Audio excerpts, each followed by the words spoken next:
মারা গেলে আমার কবরের পাশে একটা বেলি ফুল গাছ লাগাবেন মালি সাহেব। আমার দেহটা পচে সার হয়ে মিশে যাবে ওই গাছে, আর প্রতিটি ফুলের ঘ্রাণে আপনি আমাকে পাবেন। ওরা প্রেমিকার দেহে হাত রেখে জুড়াতে পারে না নিজের প্রাণ, আর আমি দূর থেকেই তার ছবি দেখে আমার হৃদয়ে পাই প্রেমের ঘ্রাণ।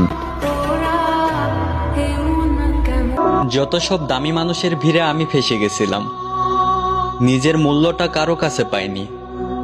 তুমি থাকা সত্ত্বেও ভালোবাসা না পাওয়ার আক্ষেপ নিয়ে দিন পাড়ি দিতে হয়েছে আমায়। খুব বিশ্রীভাবে আঘাত করে তোমার অভাব। তোমার অভাবে যখন ভিতর পড়ে, তখন অন্ধকার আমায় আপন করে নেয়। জানো, খুব খারাপ লাগে এই জগৎ। আমি বের হতে চাই, কিন্তু তোমার মায়া যখন ভেতরে আঘাত করে, আবারও সেই অন্ধকারেই পিঠ ঠেকে। নারীরা ভালোবাসতে জানে, নারীর মনে জায়গা করে নেওয়াটা খুব সহজ। তবে নারীর মন থেকে একবার উঠে গেলে তোমার মৃত্যুটাও তাকাবে না পিছন ফিরে। নারীরা যত্ন খোঁজে, নারীদের ভালোবাসা ভয়ঙ্কর সুন্দর, যদি তা পুরুষ বোঝে। গোলাকার পৃথিবী চতুর্থ আকার ধারণ করলেও আমি আর তোমার কাছে ফিরবো না।